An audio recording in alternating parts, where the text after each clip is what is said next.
أن بلغه أن رجلا ينم الحديث فقال حذيفة سمعت رسول الله صلى الله عليه وسلم يقول لا يدخل الجنة نمام.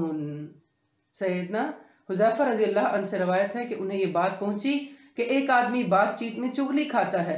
تو حذیفہ رضی اللہ عنہ نے کہا میں نے رسول اللہ صلی اللہ علیہ وسلم سے سنا آپ فرماتے تھے کہ چغل خور جنت میں داخل نہ ہوگا، چغل خور جنت میں داخل نہ ہوگا. یعنی ہو سکتا ہے کہ بہت ساری نیکیاں یا کام ایسے کیے ہوں جو جنت میں لے جانے والے ہوں اور چغلی سامنے آ کے کھڑی ہو جائے اور جنت کی راہ کو یا جنت کے دروازے کو بند کرنے کا سبب بن جائے. تو ہم سب کو چاہیے کہ ہم اپنی زبان کے استعمال کے معاملے میں محتاط رویہ اپنائیں، اس کو خیر پہ کھولیں. پھر آبرو ریزی.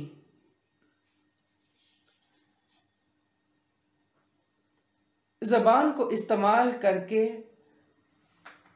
یا زبان کے غلط استعمال میں جو چیزیں شامل ہیں ان میں مسلمانوں کا ایک دوسرے کا احترام نہ کرنا اور زبان سے ڈیگریڈ کرنا، مسلمان کو زبان سے بے عزت کر دینا، اس کی آبرو ریزی کرنا، یہ بھی زبان کی زیادتیوں میں شامل ہے. عن ابی ہریرہ قال قال رسول اللہ صلی اللہ علیہ وسلم کل المسلم علی المسلم حرام دمہ ومالہ وعرضہ. سیدنا ابو ہریرہ رضی اللہ عنہ سے روایت ہے کہ رسول اللہ صلی اللہ علیہ وسلم نے فرمایا ایک مسلمان کی ہر چیز دوسرے مسلمان پر حرام ہے، اس کا خون، اس کا مال اور اس کی عزت. گویا جس طرح سے کسی مسلمان کو قتل کر دینا، اس کا خون بہا دینا برا سمجھا جاتا ہے یا اس کے مال کو چوری کر لینا برا سمجھا جاتا ہے، اسی طرح اس کی عزت کو خراب کرنا، اس کی عزت کو نقصان پہنچا دینا، عزت میں کمی کرنے کا سبب بن جانا، یہ بھی حرام ہے. بالکل ایسے حرام ہے جیسے قتل کرنا حرام ہے. ایک ہی سینٹنس میں، ایک ہی ضمیر کے ساتھ، ایک ہی جملے میں رسول اللہ صلی اللہ علیہ وسلم نے یہ تاکید فرمائی ہے.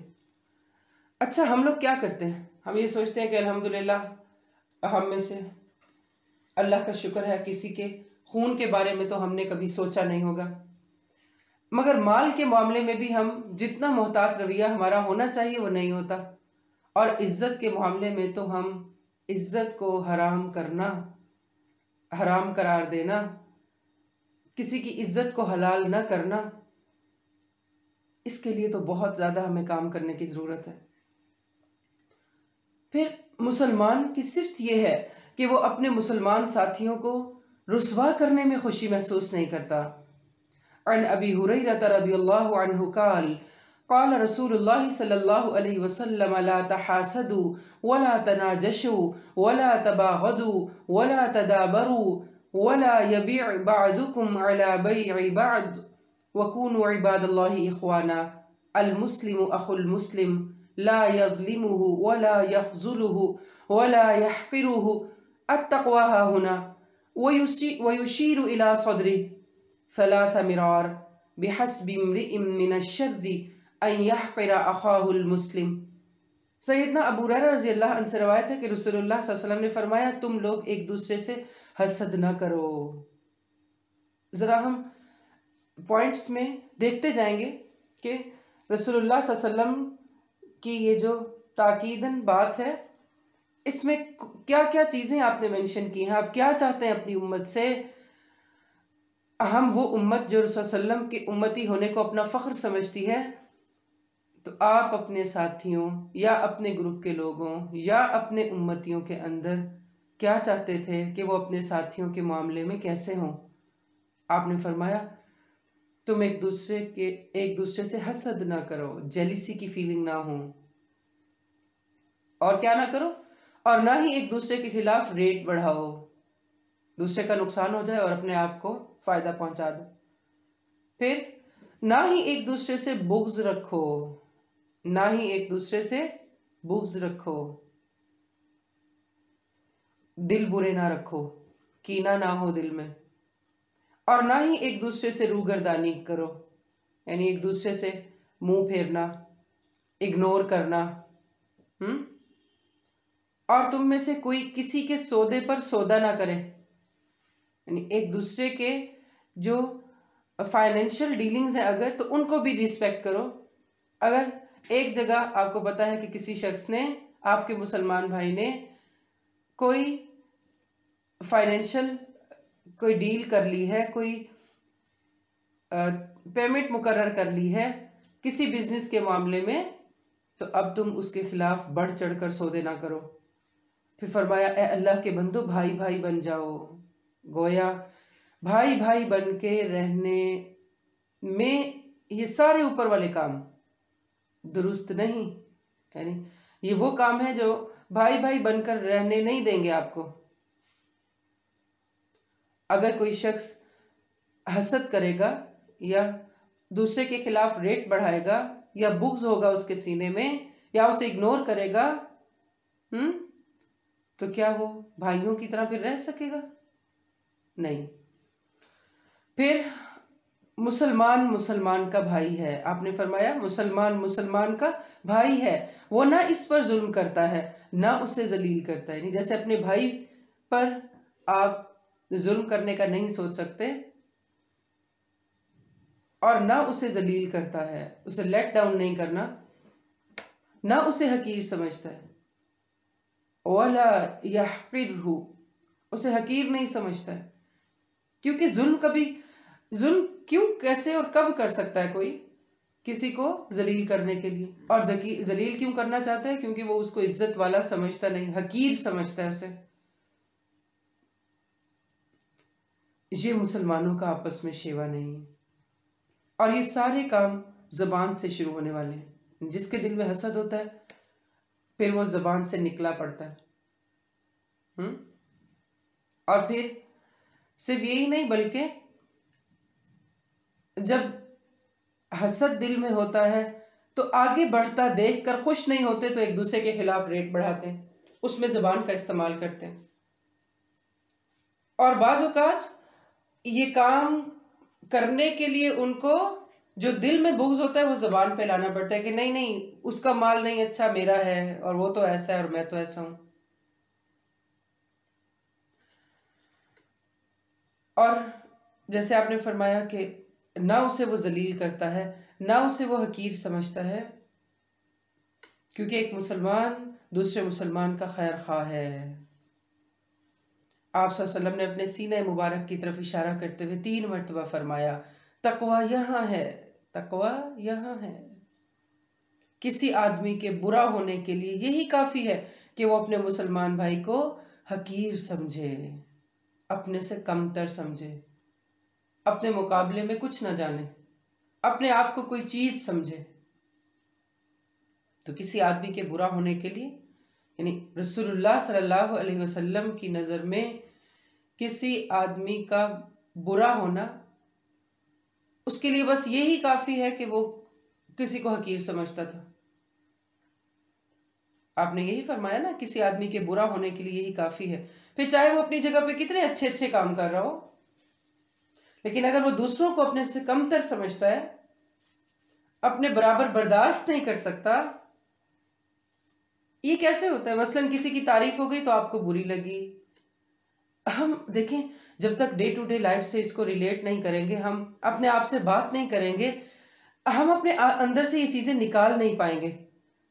اور یہ سب پڑھنا پڑھانا، یہ سب اس پہ غور و فکر کرنا، یہ اسی لیے ہے کہ ہم اپنی زبان کی آفتوں سے محفوظ رہیں، اور اپنا وہ ہو نہیں سکتا جب تک ہم اپنے دلوں کو اچھا نہیں کریں گے، اور دلوں کو اچھا کرنے کے لیے ضروری ہے کہ جو وہاں پہ اچھا نہیں ہے وہ ہم اس کو جان پائیں، ہمیں اس بیماری کا پتہ چلے، تبھی ہم اس کا علاج کر پائیں گے نا۔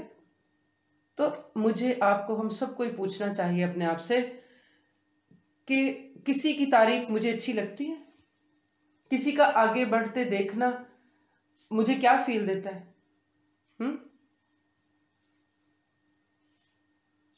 کسی کو جب کچھ مل جائے تو کیا میرے دل میں خوشی ہوتی ہے یا کیا فیل آتا ہے کہ اس کو مل گیا؟ کسی کو آگے بڑھتا دیکھ کے مجھے کیا فیل ہوتا ہے؟ ایک مسلمان دوسرے مسلمان کا بھائی ہے، اور رسول اللہ صلی اللہ علیہ وسلم نے اچھے مسلمان کی تعریف کیا کی ہے؟ یہ ایک ایسا مسلمان ہے جس کے ہاتھ اور زبان سے باقی مسلمانوں کی عزتیں محفوظ ہیں۔ تو کسی آدمی کے برا ہونے کے لیے یہی کافی ہے کہ وہ اپنے مسلمان بھائی کو حقیر جانے کہ نہیں، یہ تو ڈیزرو نہیں کرتا تھا، میں کرتا تھا۔ پھر آپ یہ دیکھیے کہ رسول اللہ صلی اللہ علیہ وسلم کے مطابق کسی انسان کی عزت سے جو کھیلنا ہے وہ سب سے بڑا سود ہے۔ عن سعید بن زید عن النبی صلی اللہ علیہ وسلم قال ان من ارب الربا الاستطالۃ فی عرض المسلم بغیر حق۔ سیدنا سعید بن زید رضی اللہ عنہ سے مروی ہے کہ رسول اللہ صلی اللہ علیہ وسلم نے فرمایا سب سے بڑا سود یہ ہے کہ انسان ناحق کسی مسلمان کی عزت سے کھیلے۔ سب سے بڑا سود کیا ہے؟ کہ انسان ناحق کسی مسلمان کی عزت سے کھیلے۔ پروفٹ لینا ہوتا ہے نا، وہ بھی ناجائز پروفٹ ہوتا ہے۔ سود کیا ہوتا ہے ایکچولی؟ فائنینس میں ناجائز پروفٹ جو آپ نے محنت کے بغیر کمایا، تو کسی کو لیٹ ڈاؤن کر کے، کسی کی عزت کم کر کے، کسی کی نظروں میں گرا کے جو آپ رسپیکٹ اور آگے بڑھ رہے ہوتے ہیں، جو اچھا ہونے کی کوشش کر رہے ہوتے ہیں، وہ رسول اللہ صلی اللہ علیہ وسلم کی نظر میں سود سے بھی برا ہے، سب سے برا سود ہے کہ آپ نے وہ بینیفٹ لیا جو آپ کو جائز طریقے سے نہیں ملنا تھا، آپ اس کو ڈیزرو نہیں کر رہے تھے، تو آپ نے کسی اور کو لیٹ ڈاؤن کر کے، اس کی عزت سے کھیل کے، اوروں کی نظر میں یہ کیسے ہوتا ہے کہ کسی کی نظر میں آپ کو محسوس ہو رہا ہے کہ کوئی اچھا ہو رہا ہے، کوئی کسی کی تعریف ہو رہی ہے، تو وہاں پہ اس طرح کا انداز اپنایا جائے یا ناحق اس کے بارے میں ایسا پروپیگنڈا کیا جائے کہ اس کی عزت وہاں پہ کم ہو جائے یا فلاں کی نظر میں وہ چھوٹا ہو جائے۔ وفی روایت عنہ ارب الربا شتم الاعراض، اور انہی میں سے ایک اور روایت بھی ہے کہ کسی کی آبرو ریزی کرنا سب سے بڑا سود ہے۔ پھر بدلے کے طور پر بھی آر نہ دلانا ایک مسلمان کی صفت ہے۔ سیدنا ابو جرئی جابر بن سلیم رضی اللہ عنہ فرماتے ہیں کہ رسول اللہ صلی اللہ علیہ وسلم نے فرمایا اگر کوئی شخص تمہیں برا بھلا کہے اور تمہیں تمہاری کسی بات پر جو وہ جانتا ہو آر دلائے تو تم اس کے عیب پر جو اس میں ہو اسے آر مت دلانا، بلا شبہ اس کا وبال اسی پر ہوگا۔ آپ نے کیا اپنے ساتھی کو نصیحت کی کہ اگر کوئی شخص تمہیں برا بھلا کہے اور تمہیں تمہاری کسی بات پر جو وہ جانتا ہو آر دلائے تو تم اس کے عیب پر جو اس میں ہو اس کو آر مت دلانا۔ ایک اچھا مسلمان اپنے مسلمان بھائی کی غلطی کے باوجود بھی اس کی عزت کا محافظ ہے، یا یہ کہ کسی کا غلطی پر ہونا اس کی عزت کو حلال کر دینے کے لیے ہمیں دلیل نہیں دیتا۔ اور پھر کیا فرمایا؟ بلا شبہ اس کا وبال اسی پر ہوگا، یعنی ایک نے اگر برا کیا ہے تو تم جواباً برا مت کرو، تم جواباً برا مت کرو۔ اور پھر آپ یہ دیکھیے کہ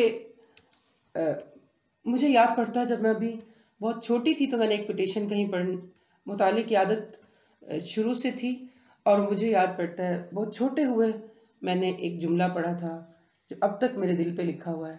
بعض اوقات ایسا ہوتا ہے نا، کوئی بات آپ پڑھتے ہیں وہ آپ کے دل میں اتر جاتی ہے، بہت خوبصورت لگتی ہے مجھے وہ بات، بڑی سمپل سی ہے، بٹ جو تمہاری راہ میں کانٹے بچھائے تم اس کی راہ میں کانٹے مت بچھاؤ ورنہ یہ دنیا کانٹوں سے بھر جائے گی۔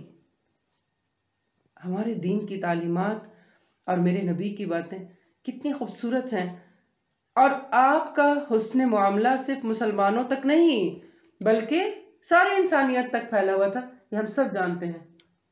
تو جا کے ہم اپنے مسلمان بھائیوں کے معاملے میں اس طرح کا انداز اپنائیں، جو تمہیں آر دلائے تم اس کو آر نہ دلاؤ۔ عن عائشة رضی اللہ عنہا قالت قال رسول اللہ صلی اللہ علیہ وسلم اذا مات صاحبكم فدعوه ولا تقعوا فيه. سیدہ عائشہ رضی اللہ عنہ سے روایت ہے، کہتی ہیں کہ رسول اللہ صلی اللہ علیہ وسلم نے فرمایا جب تمہارا ساتھی وفات پا جائے تو اسے چھوڑ دو، پھر اس کے عیوب بیان نہ کرو. یعنی وہ اپنے عمل کو پہنچ گیا. ایک اور روایت میں ہے، سیدہ عائشہ رضی اللہ عنہ سے مروی ہے، کہتی ہیں کہ رسول اللہ صلی اللہ علیہ وسلم نے فرمایا مردوں کو برا نہ کہو کیونکہ انہوں نے جیسا عمل کیا اس کا بدلہ پا لیا. نہیں، وہ اپنے عمل کو پہنچ گئے. پھر آبرو ریزی کرنے والوں کی سزا کیا ہے؟ سیدنا انس بن مالک رضی اللہ عنہ سے روایت ہے، رسول اللہ صلی اللہ علیہ وسلم نے فرمایا جب مجھے میرے رب عز و جل نے معراج عطا کی تو اس رات میں ایک قوم پر گزرا، ان کے ناخن تانبے کے تھے اور وہ ان ناخنوں سے اپنے چہرے اور اپنے سینے کھرچ رہے تھے. میں نے کہا اے جبرائیل یہ کون لوگ ہیں؟ انہوں نے فرمایا یہ وہ لوگ ہیں جو لوگوں کا گوشت کھاتے ہیں اور ان کی عزت و آبرو کے در پہ رہتے ہیں. کسی کو اچھا ہوتا، آگے بڑھتا، باعزت طریقے سے رہتا دیکھ کر ان کو پسند نہیں ہوتا، یعنی اچھا نہیں لگتا. پھر یاد رکھیے کہ زبان کی ہلاکتوں میں لعن طعن کرنا بھی شامل ہے. تانا زنی ہلاکت کا باعث ہے. قرآن پاک میں اللہ تعالیٰ فرماتے ہیں وَيْلٌ لِكُلِّ هُمَزَةٍ لُمَزَةٍ، بڑی ہلاکت ہے ہر بہت تانا دینے والے، بہت عیب لگانے والے کے لیے. اور یہ ایمان کے منافی خصلت ہے. سیدنا عبداللہ بن مسعود رضی اللہ عنہ سے مروی ہے کہ رسول اللہ صلی اللہ علیہ وسلم نے فرمایا مومن لعن طعن کرنے والا، فحش گو اور بیہودہ گو نہیں ہوتا. پھر یاد رکھیے کہ جہاں ہم کبیرہ گناہوں سے بچنے کی کوشش کرتے ہیں جو شرک ہے یا ماں باپ کی نافرمانی ہے یا سود ہے، لعنت کرنا بھی کبیرہ گناہ میں شامل ہے. سیدنا سلمہ بن اکوع رضی اللہ عنہ سے روایت ہے، وہ کہتے ہیں کہ جب ہم کسی شخص کو دیکھتے کہ وہ اپنے بھائی پر لعنت کر رہا ہے تو ہم سمجھتے تھے کہ وہ کبیرہ گناہوں میں سے کسی گناہ کا ارتکاب کر رہا ہے. استغفر اللہ.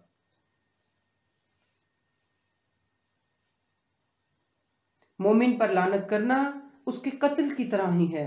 ابو قلابہ رضی اللہ سے مروی ہے کہ ثابت بن ضحاک رضی اللہ عنہ نے انہیں یہ بات بیان کی کہ رسول اللہ صلی اللہ علیہ وسلم نے فرمایا جس نے کسی مومن پر لعنت بھیجی تو یہ اس کا خون کرنے کے برابر ہے، اور جو شخص کسی مسلمان پر کفر کا الزام لگا دے گویا اس کے خون کر دینے کے برابر ہے. پھر یاد رکھیے کہ لعنت جو کیا گیا اگر وہ ڈیزرو نہیں کرتا تھا تو لعنت کرنے والے پر لعنت پلٹ آتی ہے. سیدنا ابو درداء بیان کرتے ہیں کہ رسول اللہ صلی اللہ علیہ وسلم نے فرمایا بندہ جب کسی چیز کو لعنت کرتا ہے تو وہ لعنت آسمان کی طرف چڑھتی ہے تو اس کے آگے آسمان کے دروازے بند کر دیے جاتے ہیں، پھر وہ زمین کی طرف اترتی ہے تو اس کے آگے اس کے دروازے بند کر دیے جاتے ہیں. گویا لعنت کو پوری کائنات میں کہیں جگہ نہیں ملتی اور کوئی اسے قبول نہیں کرتا. پھر وہ دائیں اور بائیں جاتی ہے، اگر کوئی جگہ نہ پائے تو جس پر لعنت کی گئی ہو اس پر واقع ہو جاتی ہے، بشرطیہ کہ وہ چیز اس کی حقدار ہو، ورنہ وہ اس کے کہنے والے کی طرف لوٹ جاتی ہے. پھر لعنت کرنے والوں کی سزا. سیدنا ابو درداء رضی اللہ عنہ کی روایت میں ہے کہ میں نے رسول اللہ صلی اللہ علیہ وسلم سے سنا بہت زیادہ لعنت کرنے والے قیامت کے دن گواہی دینے والے نہیں ہوں گے. گواہی دینے والے نہیں ہوں گے. اس کا مطلب کیا ہے کہ بعض ایسے اعمال جو آپ کو یہاں تک پہنچا دے کہ آپ اللہ کے حضور کسی کے حق میں گواہی دینے کے قابل بھی ٹھہر جائیں، اور دوسری طرف بہت زیادہ لعنت کرانا آپ کا مشغول رہا یا آپ کی عادت رہی، تو گویا یہ عادت آپ کے اس گواہی دینے اور شفاعت کرنے کے راستے میں آڑے آ جائے گی کہ قیامت کے دن گواہی دینے والے نہیں ہوں گے، نہ شفاعت کرنے والے ہوں گے.